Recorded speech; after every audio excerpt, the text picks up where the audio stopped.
gotta be an idiot to bet on that parlay. It's DTF or bust. Put it on my mama's porch tomorrow. Welcome back to Hold My Bev podcast. Welcome to 2025. I'm your host, Brandon Park. Here with me, as always, the one, the only Bucky Irving himself, aka Rashad White, AKA TPD hero. So, Tampa Bay Police Department heroes.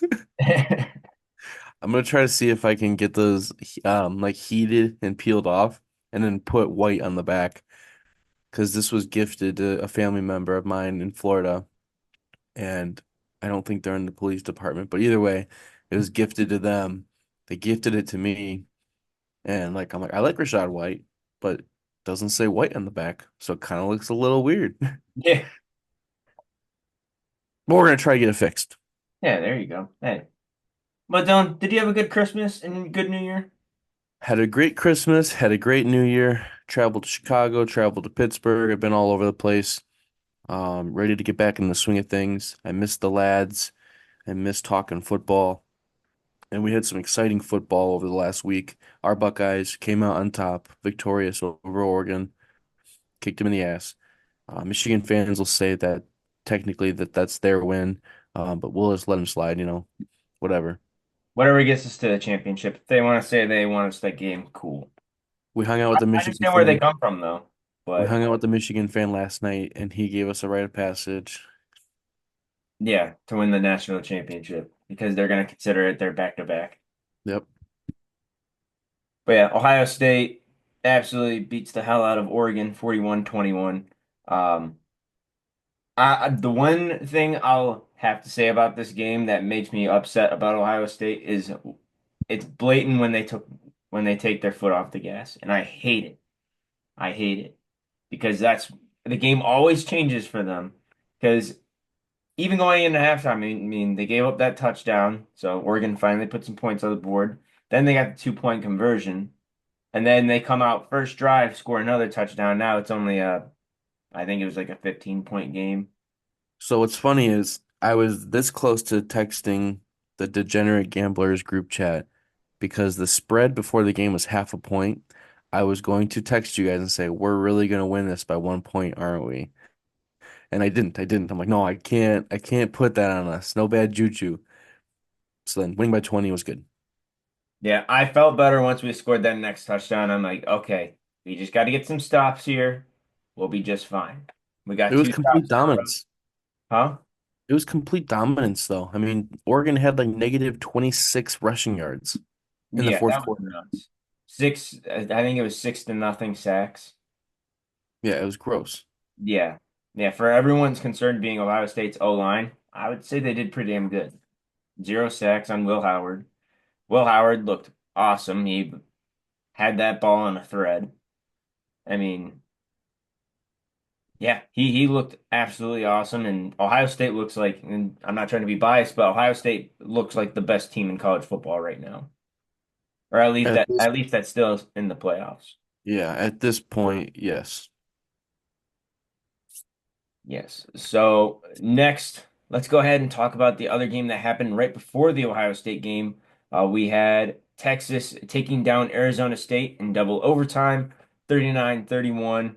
Uh, Texas was up by, I believe, two scores, with like 8 minutes left, and Arizona State went on this run right at the end to tie everything up.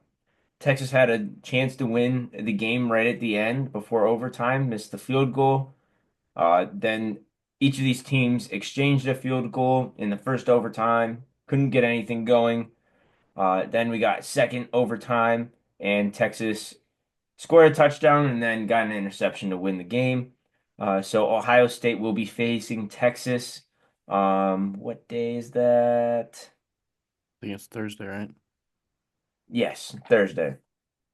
So One pretty pumped one thing about to, that game. We might have to figure out a way to get together if you're not busy that day, unless you are busy.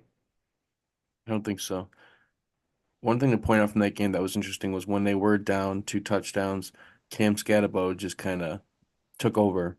He had a 42-yard pass as a running back touchdown. And then he later gets the another 2-yard run touchdown with a 2-point conversion by himself. Then he gets the first touchdown in overtime. I mean, he just kind of said, "Fuck it, we ball. I'll do it myself." Like he pulled a Thanos.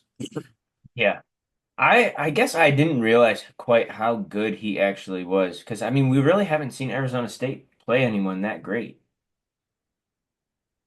So having the performance he did, and he got MVP of this game too. And I think they said it was the first time in 26 years um, a player on the losing team won the MVP award. I Yeah, mean, especially against a good team like Texas, that's pretty awesome. yeah. That Texas team did not impress me whatsoever. I sat there thinking we're playing the winner of this game hypothetically before our game started, and I thought either team were beatable. And even Texas, is great as Texas has been all season, they did not scare me whatsoever. I felt completely fine going into our game if we beat Oregon that we were going to have a clear path. Yeah, absolutely.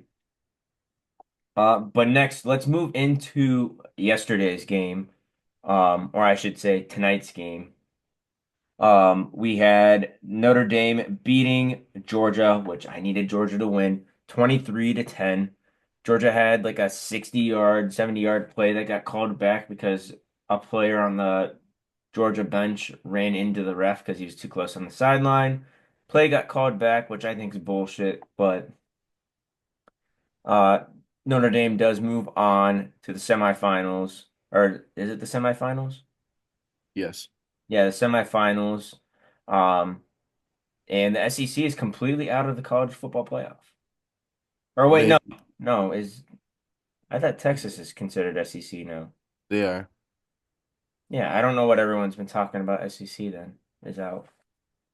Because, I mean, some people are saying they should still be representing the Big 12, but I mean, it's their first year in the SEC.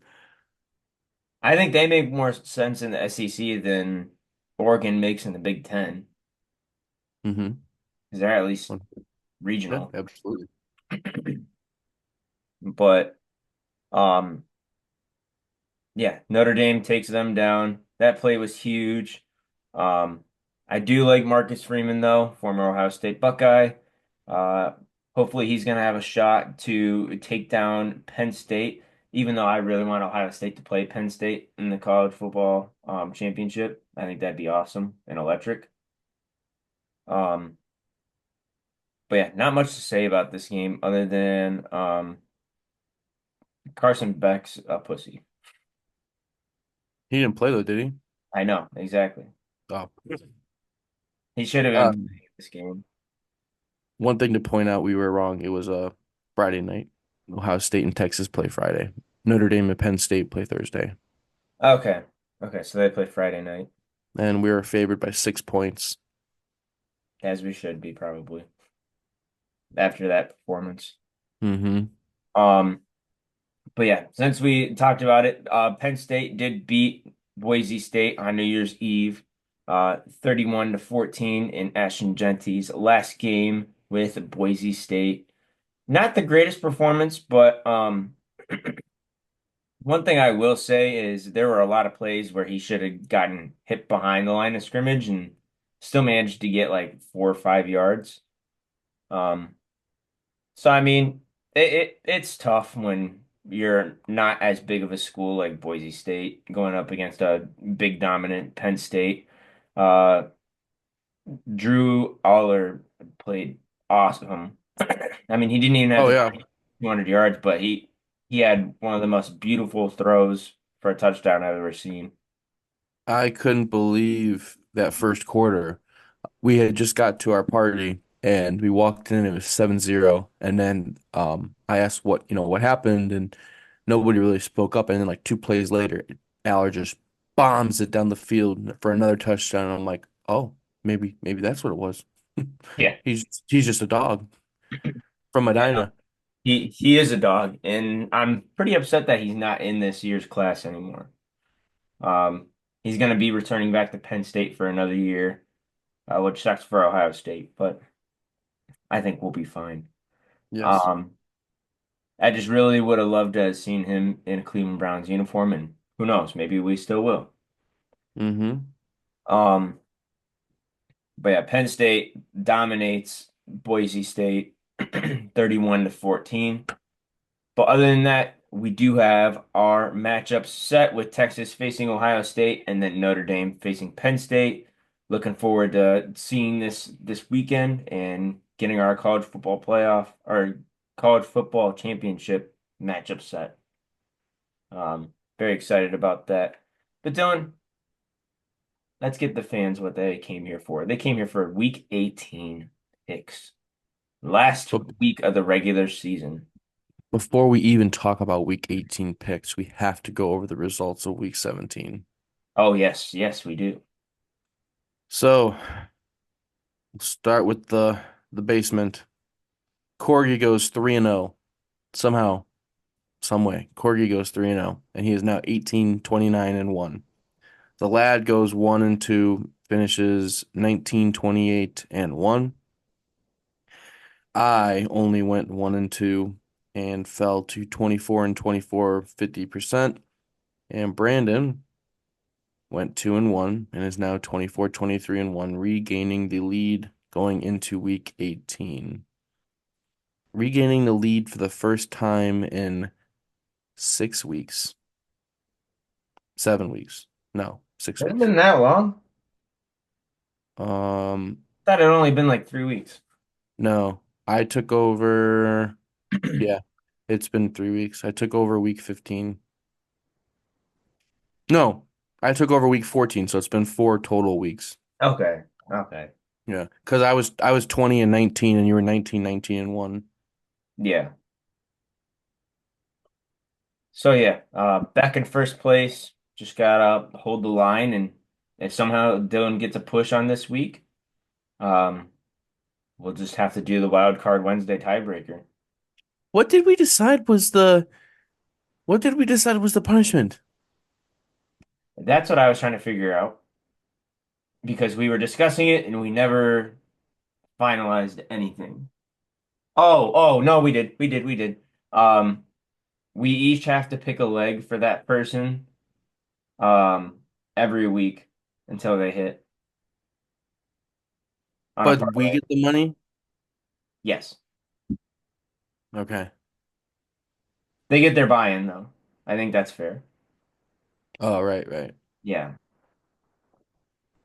Um, but all right. Let's go ahead and get into week 18 preview. We're going to start off with our Saturday matchup between the AFC North, the Hard Knocks edition. Starting off with our Cleveland Browns visiting the Baltimore Ravens. Ravens being heavily favored with them playing their starters in this game, which they probably don't even need to beat us. Uh, this is probably the biggest spread I've ever seen in my life. Well, Uh, this is the largest that the Browns have had even when we were 0-16. yeah. It's a 20-point spread over under 41. Now I have a gut feeling that starters are going to get pulled pretty quick in this game. Well, I think it's a trap. I think we're going to cover the 20 points. I don't think Bailey Zappi is going to completely shit the bed. I think he'll actually play pretty well versus DTR. I think if you were smart, you would just take the plus 20 and just hope that we hang on for dear life. I kind of want to take that. I had sort of the similar mindset as you. Um, I kind of want to take that plus 20 spread just to give myself a reason to watch the game. You know, not be miserable watching this game.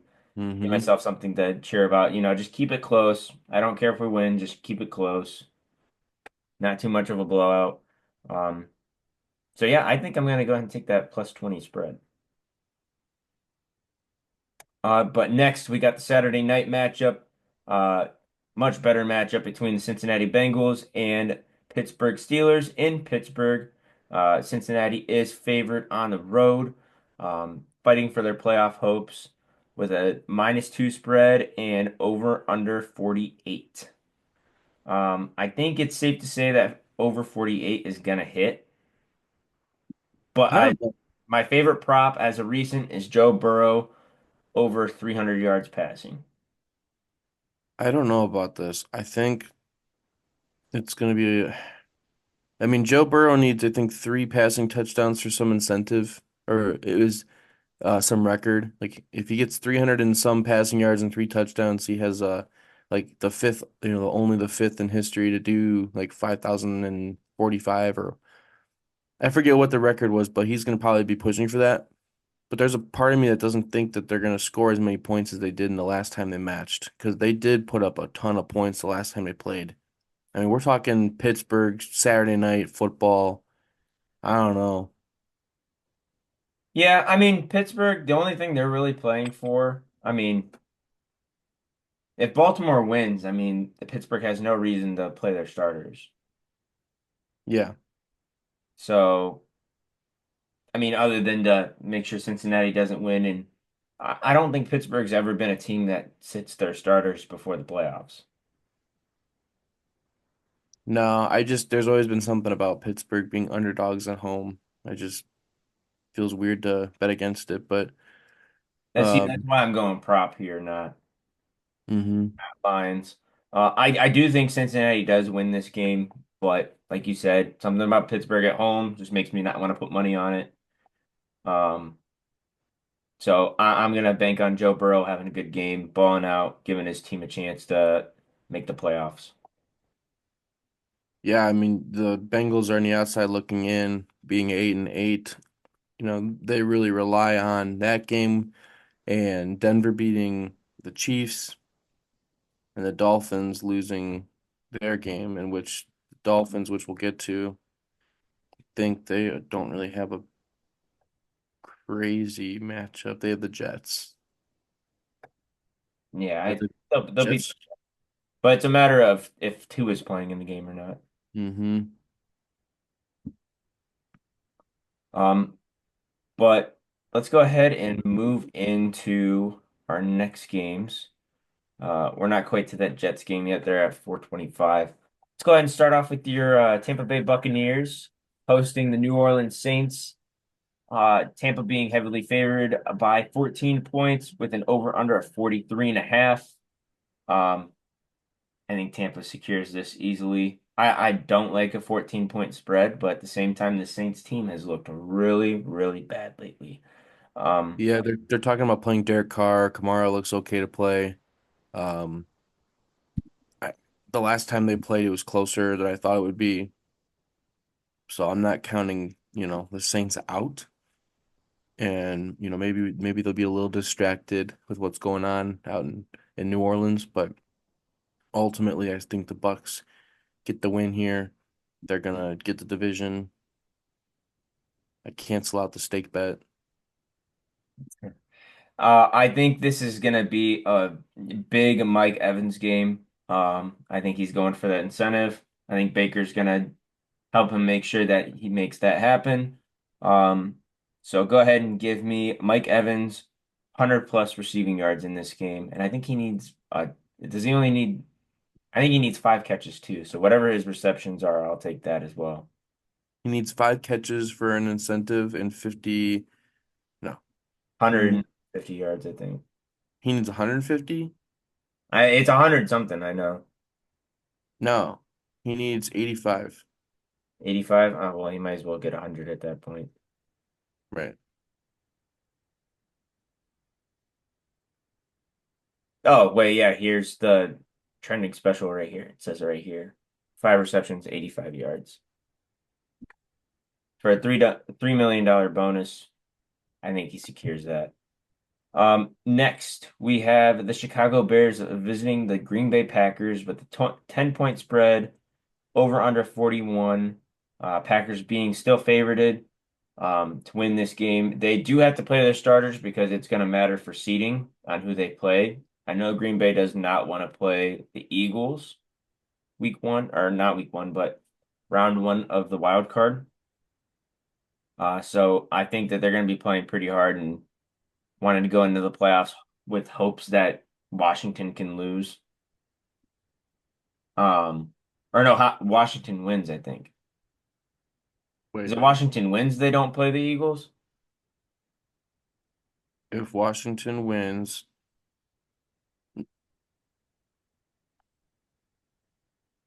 who do they play? Washington?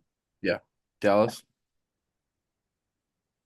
Wait, where am I getting If confused? Washington wins, then Green Bay plays the Eagles. Do they have a tiebreaker? Yeah, win tiebreaker over Green Bay based on best win percentage in conference games. So regardless, if Washington wins and Green Bay wins, Washington still has the win percentage over them. So yes. But Yes. if Washington loses, Green Bay wins, Green Bay elevates, and Washington would have to play the Philadelphia Eagles. Yeah. So yeah, I don't really like too many props in this game. I think 10 points is still a little rich for this. Um, but there's got to be some Josh Jacobs incentive on this. I Hmm. believe there is. And that is what I really like. But they don't even have his lines up right now. I know DeAndre Swift has a line as well in this too. But I feel like they're going to be way more focused on Caleb Williams because how close is he to 4,000 yards? Let's see. He's got to be getting somewhat close to it. Caleb has 33.93. You said 33.93? Yeah. He's not throwing 617. No, no, I thought he was way closer than that. All right, so he's not getting that, that's for sure.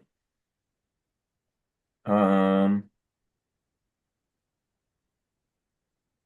yeah, I don't really like many props from this game, especially since I'm not seeing anything for Josh Jacobs. That'd be the only thing I'd go for in this. I think I'm gonna go with the under 41. Yeah, I think that's a good bet. I think that's a good bet. I think I'm gonna sit out on that one. But next, we have the Buffalo Bills visiting the New England Patriots. Uh, Bills are only favored on the road by 2.5, with an over/under 36.5. I expect a good game from Drake May. Nothing crazy, but a solid game. It's not showing any of the passing props right now. Um, but whatever his over/under on touchdown passes are, I might like that. Yeah, and Buffalo secured the 2 seed, so they could win, they could lose. It doesn't matter what's gonna happen. I think that's why we see a spread so close. I think Oh, that you're gonna see Josh Allen play a drive or two, maybe get a touchdown or two, and then call it a day. yeah, just a stat pad for It's them. gonna be a Mitch Trubisky game, Yeah, big Mitch game. which I wonder if there's any line for him. I doubt it. There's Yeah, not they even don't have any offensive lines open yet. mm-mm. It's just defensive props and first drive. Um, but next we have the New York Giants visiting the Philadelphia Eagles. Eagles sitting all their starters, still favored at home with a 3-point spread over under 37.5. Do we know if Kenny Pickett's going to be playing in this game? I Or is don't think it's been announced, but I thought it was going to be the other guy, Is it Tanner McKee or Aaron Mackey? McKee. Um, but yeah, I see if anything in this game, I see a Malik Neighbors good game, maybe 70 plus receiving yards. I could see even him having another 100-yard game. Um, but yeah, I don't have big hopes for this game. I would have loved to have seen Saquon go break the record, and you could tell in his press conference that he definitely was hoping that he's going to play at least a little bit in this game.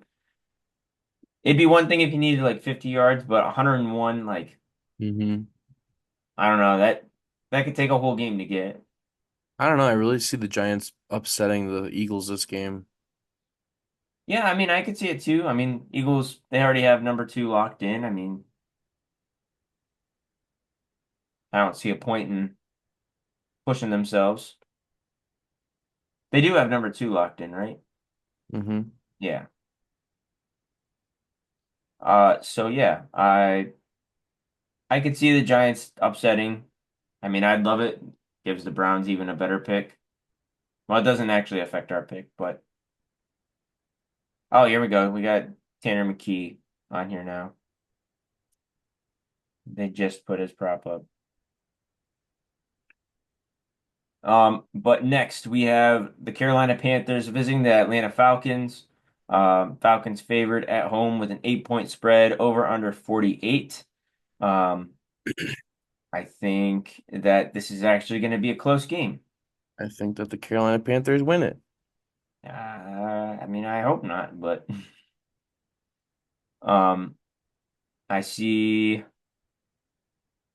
Michael Penix at 225 passing yards. I thought he looked really good the last week. Yeah, he looked like an NFL quarterback. He looked a lot better than DTR. Yeah, that's for sure. But um, yeah, I thought he looked really good last week. I could even see a big game from Bijan Robinson, who got snubbed from the Pro Bowl. Um, I know that's been a big topic of conversation lately. But I do like the Falcons in this game, just maybe not 8 points. I'd, I wouldn't even bet the spread because I'd have to drop it too low. Just especially with these divisional games, you can't ever go 8 points, I feel like. Hmm. Especially the way the Carolina team has been playing. So I think that I'll take Michael Penix passing yards on this. this is the perfect game for them to win. Oh, it is. I know it is. It's set up for Carolina to win. Plus Um, 330. I mean, that's insane. yeah. I might even do Carolina and Houston because Houston's underdogs on the road at Tennessee because I think they're going to start Stroud. You think they are? Yeah, last I saw, they're playing starters. Oh, they have no reason to play anyone. They already locked up their division. So I don't know why they would play starters. I was really hoping they wouldn't, so Tennessee would have a chance to win. We move up another pick. Maybe they won't then, but I could have sworn I thought they would play.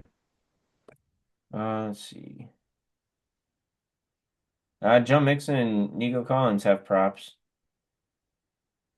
So hey, maybe. But next we have the Washington Commanders visiting the Dallas Cowboys. Commanders are favored by 6 points. Over under 44. I think this is actually going to be a close game. I like that over 44 in this one. I think the Cowboys are going to play much better than they did against the Eagles last week. I think so as well. I'm afraid for the spoiler season because Cowboys beat the Commanders earlier this year, and that game was a doo-doo game, and nothing's changed for them except CeeDee Lamb is out.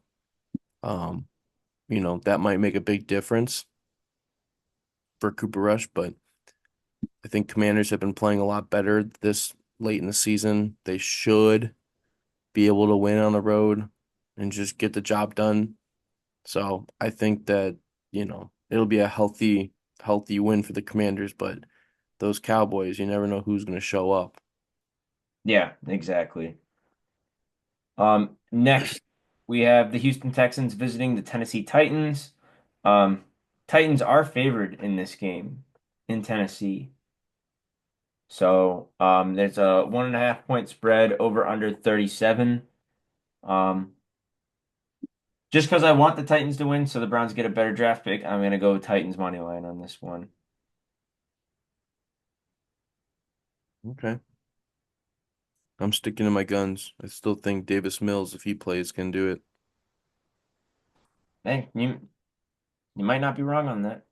Because like I said, if you put even just Houston and Carolina together, your odds are plus 781. And even if you put 25 bucks on it, you win 220. Yeah. I mean Not that's not a bad value pick. not a bad little play. Yeah. Next we have the Jacksonville Jaguars visiting the Indianapolis Colts. Um, Colts being favored at home with a 4.5 point spread over under 44. Um, I don't know who's starting in this game. Is it going to be Flacco or is it going to be Richardson? At this point, it's I don't even know what they're doing anymore. They started Flacco last week. Sounds like they're giving up on AR again. Yeah, that's sort of what it sounded like. I think I'm not going to touch this game. I just I don't know what to expect from it. If anything, let's go ahead and stat pad Brian Robinson Jr. Let's go ahead and take him. I'll take him 80 yards. Yeah, I was gonna say they might even pull it off. Jaguars. I think they could. I don't think money line's a bad pick. Let's see if you do a total dog parlay. Jacksonville, Houston, Carolina. They don't have any rushing stats up or props up, so I If can't even look at Jonathan Taylor. if you do Jacksonville, Houston, and Carolina, 25 wins, 600 bucks. Wow.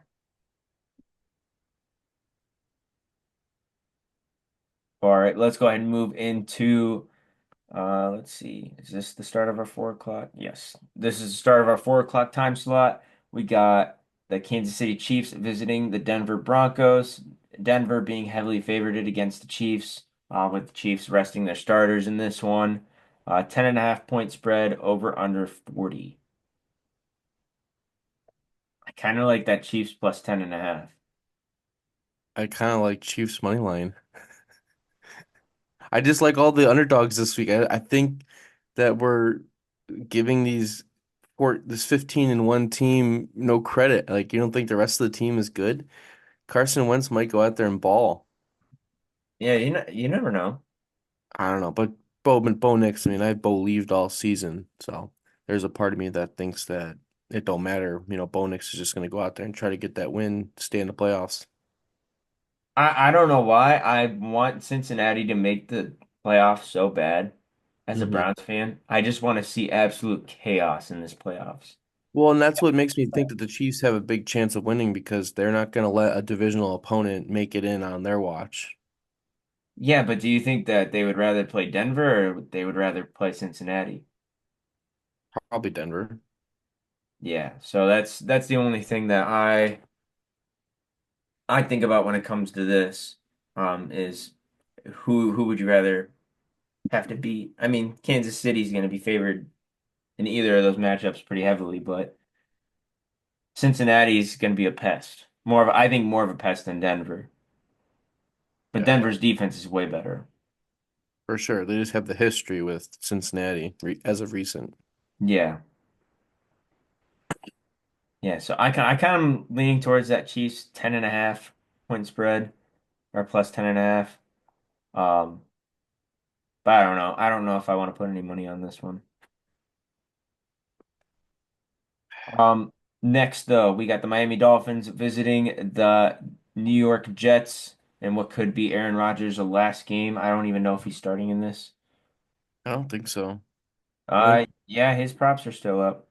Jeez. Um, this has been a complete disaster for the Jets. It could be Garrett Wilson's last game and Devontae Adams' last game as a Jet, which Devontae Adams is just becoming a homie hopper at this point. But Dolphins are only favored by 1 point and over under 39. Um, Tua's line is not up yet, so that has me worried that he's not going to be ready to play in this game, which could change everything for me. I think Probably Tyler soon. Huntley, I think the Jets win. You think? Yeah, I'm not saying it's going to be like a landslide or anything, but I, I would I would take the Jets if Tyler Huntley's Hmm. the starter. I still He think he's got looked much better, but that was also against a depleted Browns team that couldn't score anything to save their life. Yeah, I guess. this is my 1 point spread of the week, and I do want the Dolphins here. That's fair. That's fair. Next, we got the LA Chargers visiting the Las Vegas Raiders. Chargers are favored on the road with the 4.5 point spread and over under 41.5. Uh, Chargers have their playoff seed all locked in. Um, if anything, I see a stat padding frenzy happening with Brock Bowers. Let's get him in the end zone at least once on this one. Well, I don't see Harbaugh sitting his starters. But Herbert's lines are not up. Just Aiden O'Connell. Hmm. And we remember the last time Easton Stick, because I think he's still their backup. The last time he played for the Chargers against the Raiders, that was that absolute ass kicking on Thursday. Was it Thursday Night Football? I think Monday Night Football. I don't remember. Yeah, that was a shit show.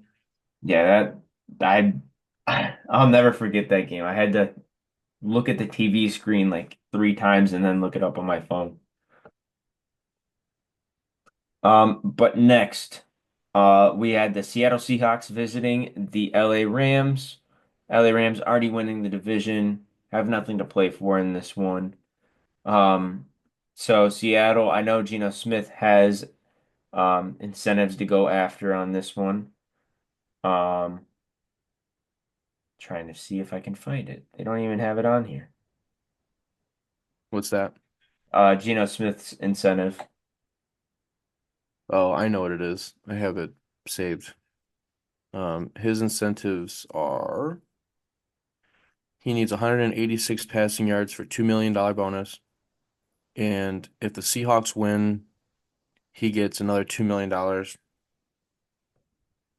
So basically, he can walk away getting $4 million if they get a win and he passes for 186. Yeah, I'll go ahead and take both of those props. I think that's pretty easy if LA is not starting anyone. And it looks like they're starting Jimmy Garoppolo, so I like that a lot.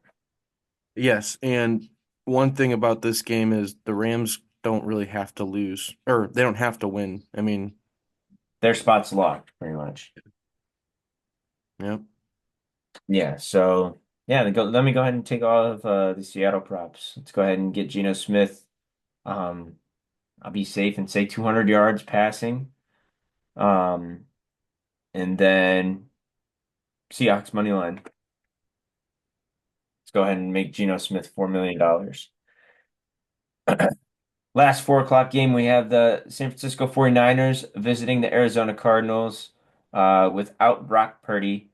Um, Cardinals are favored by 4.5 points and over under 42.5 over the 49ers.